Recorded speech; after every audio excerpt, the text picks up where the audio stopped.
Alrighty. All right, so this is it. This is your July full moon, 2026. Let's take a look at the chart.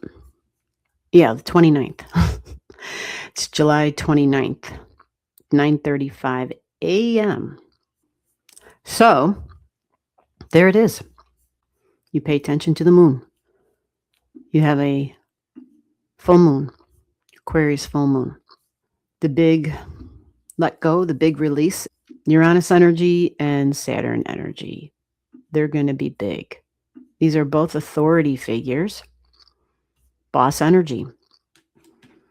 Okay. This is one who is going to be it's very much about science and technology. It's energy that is very different, very unique, thinks outside of the box, quite inventive, even unconventional energy, where Saturn is really about tradition. Definitely is about tried, true, and tested, very conventional. We've always done it this way. The Aquarian full moon is a release, and the release and the let go is the ending of a cycle of some sort. And typically it can be an end to group energy. An example can be maybe you used to be on someone's live stream. Maybe that was a fun event for you. Maybe that was a way where you were connecting with like-minded individuals. But maybe that's just not going to be the thing anymore. Social thing. This is friends. Normally, these are people who are very, very different in some way. This is people who are concerned. It's very altruistic energy. They're concerned about society, about their fellow human beings. This is the sign of service, serving the group, a group that serves. Supposed to be your public figures and politicians. I should say politicians. They're running for office. They're supposed to be representing the people. That's Aquarius energy. Working with a group because we are trying to solve problems. And usually this energy comes up with the solutions in very unique and unconventional and different ways. And what do human beings do with that? They usually don't like anything or anybody that is different and unique. However, times they are a-changing. Early, low degree. This is within the first 10 degrees of Aquarius energy. Day-to-day routines, jobs, so tech jobs possibly. This is about power of unions even. So the health of the group is big here. Health of technology on the group. You follow? And like saying, I'm done. I've just finished this. It's over.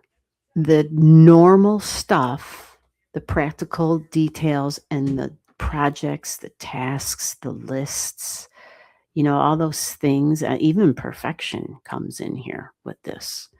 Just keep in mind of that little rebellious spark, because there may be something here where it says, I now can align with a group or other individuals or even other political beliefs, ideologies that I never thought I would align with or agree with. Again, remember, this is very strong, independent energy, progressive, very progressive. Okay. So you're looking for 6 degrees in your chart. This will probably have a bigger orb. But before we go there, let's get to the details on the Saturn and the Uranus energy. I'm throwing restrictions, regulations, and slowdowns. Aries energy. So we think of the long-term goals with military, the restrictions with freedoms, the restrictions with our body, the rules with our body, with our independence, with our independent actions. Aries energy is the head and how I appear. It's feisty energy. It's young energy. It's a little naive energy. And Saturn, being in a retrograde, can actually help it to mature quite a bit because it needs help. Aries needs to stop thinking about itself, its ego and its pride, and needs to stop having temper tantrums, But not that all of Aries is this way, but young Aries can be super challenged. So the Saturn says responsible. I'm going to teach you how to be responsible, how to begin something and how to follow it through for the long haul. I'm going to teach you endurance. It's all about time with Saturn. It slows things down for sure.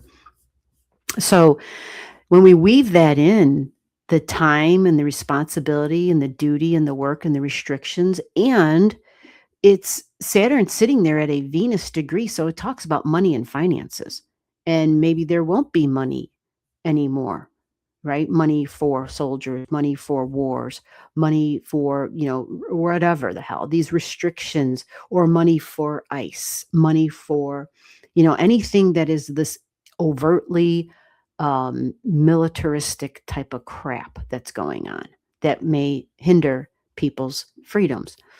So this will be part of this. The Saturn energy is boss energy. So is Uranus. They both represent authority figures. This possibly could be the end of a boss, somebody within the government, somebody who works within the tech industry, somebody who is a CEO, like science, astrology, space. That's Uranian energy as well. Aquarius energy, all about the power grid, off planet stuff, right? But this is the ending. This is the closure. And remember, the moon talks about the public. It's usually when we have a full moon, we can sense it. It's the public's sentiment. And the moon and Pluto would have just been conjunct just hours before this actual 6-degree full moon event. And there's a partnership involved in this as well. There's some sort of a partnership, change, deep, intense changes, and the collective making these deep, intense changes and a release of some sort. So we go over to Uranus now as the co-ruler. It's at the 4 degrees, the public. The public is part of this. The public and their emotions and their sentiment, but the public is on Uranian time now. Its mind is moving fast. This mind has a revolutionary extra flavoring on it because it says, this shit doesn't work. There has to be something else that we can do.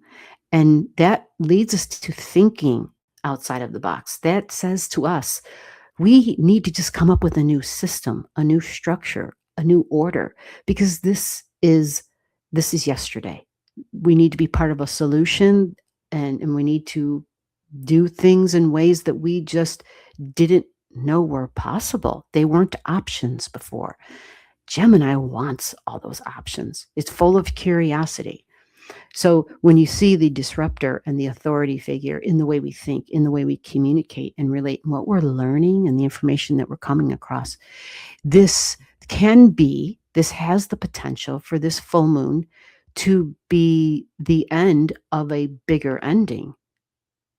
Because those big ending processes, when we're thinking, big time leaders or shifts within government or political parties, usually those may take some time, right? Usually, but there can be trigger events for sure. And of course, the trigger planet is in Gemini, and that would be Mars, the trigger planet. So on this day at the full moon, Mars is at a Jupiter degree, a public figure, but a lot of information coming out. And Mars, this is going to be excessive in terms of being really assertive and aggressive, news cycle, fast, but just maybe even just about hearing about soldiers and war and fighting, but fighting words possibly. And not only that, but this degree, I know the U.S. president has something around these degrees, I believe. He's got a lot in that Gemini energy up there. And so the Mars, flying off at the mouth, and the duality, the dual thing coming out of both left and the right-hand side. And I'm not talking about public figures at that point. I'm just saying the contrarian stuff.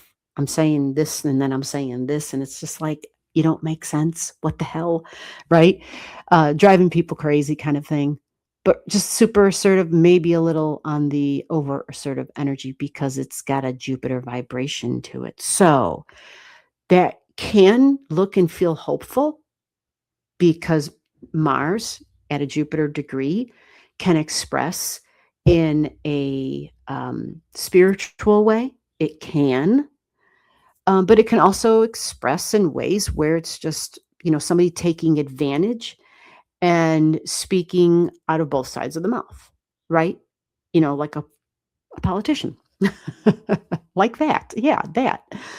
So at the opposite end of the full moon is important because that's where the sun is, and it's conjunct Jupiter and Hygeia. I mentioned this in the other video. And so here we are, authority figure, and the health of. Remember, this is heart energy. And the Aquarian energy, when it gets triggered, usually brings about disruptions, surprises, and shocks of some sort. So, this should be kind of an interesting time, not to mention, what did we talk about in the last video? We talked about how the nodes are in Aquarius and in Leo now. And that's a big deal. And look, even at the time of the full moon, the vertex point, fate, is at freaking 6, health. So health is coming up in multiple ways here. Health of public figures, health of our politics, health of our spirituality, health of our faith, right? Like a health report card type thing. But jobs which would be like healthcare workers, hospitals, this comes up here for the vertex energy. And then, of course, the 6 degrees here. Jobs, again, comes up with tech. And possibly, an end of those jobs because tech might be taking over on some of those jobs. Now, with all of that said, we have to look at Sisyphus. I mentioned her real quick in the other video. She's at 4 degrees here, and so she creates this very strong. She's included in both of these kites. All right. There are multiple planets that are part of both of these kites, like Uranus and Sisyphus, and the Aquarius energy. They're part of both of these kites that we got going on in this chart. Okay.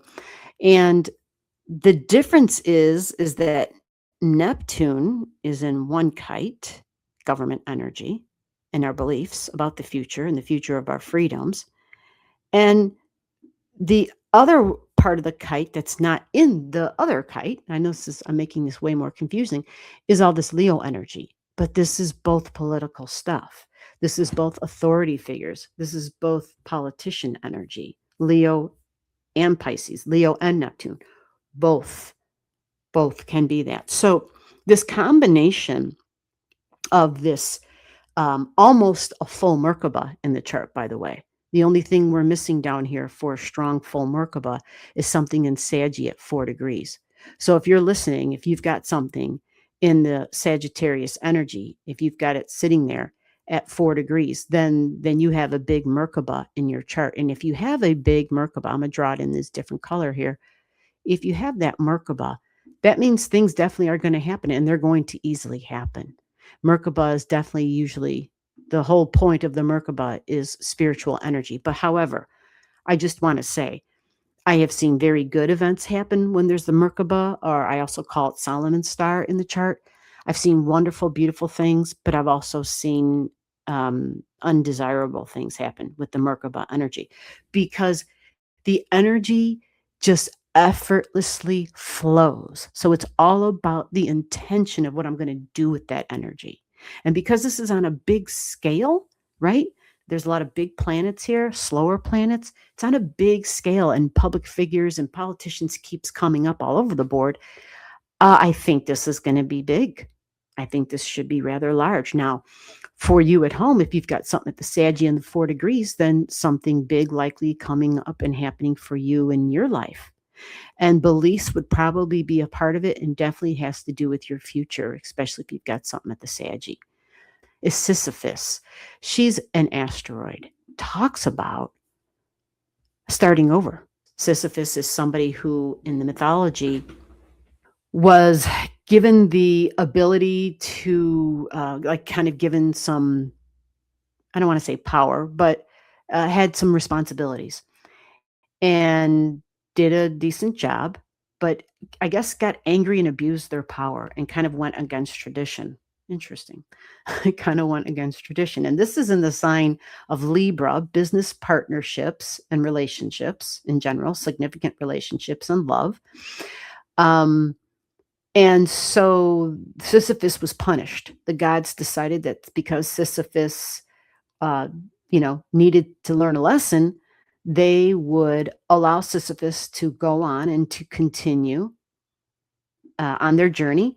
But then, right when they would get to the point of achievement, when they would reach like their pinnacle, the point where they were supposed to be like, yay, I did it, and get their recognition and the reward, instead of getting the recognition and reward for a job well done and accomplishing something, um, they would automatically take Sisyphus like back to step one.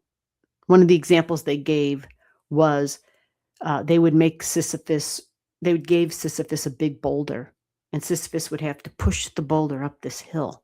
And right when Sisyphus got to the very top of the hill with the big boulder, they would take the boulder and put it at the bottom of the hill again so that Sisyphus wouldn't actually get the crowning achievement.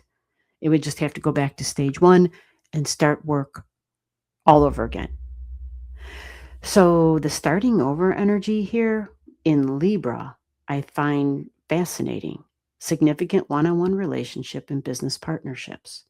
This is Congress. This is law and lawyers, equality and fairness. This is diplomacy. So this can be relations, global relations around the world. And how is all that working out? But this can also be somebody that the public, 4 degrees, home and family nurturing, possibly feminine energy, 4 degrees, where her being part of this kite kind of tells me that even though we have this kite and also this big Merkabah in here, um, there might be multiple endings to this ending. It's not just like a one and done type thing. Also, it's because Mercury is still in its shadow zone. It's done retrograding. Its retrograde is over. It's going forward here. But it hasn't cleared the shadow zone. It clears the shadow zone at 26 degrees in Cancer. So we're still missing bits of information, in other words. This ending and this closure and our ideas about the future, we must remain flexible and we must be ready and willing to pivot, because Uranus and Saturn are saying that we have to build a new order, a new structure, a new hierarchy, however you want to put it. We have to reassemble. We have to restructure and reorganize. And in Aquarius, it says we're going to do it in ways we haven't done it before. But first, we have to end what it is that no longer works.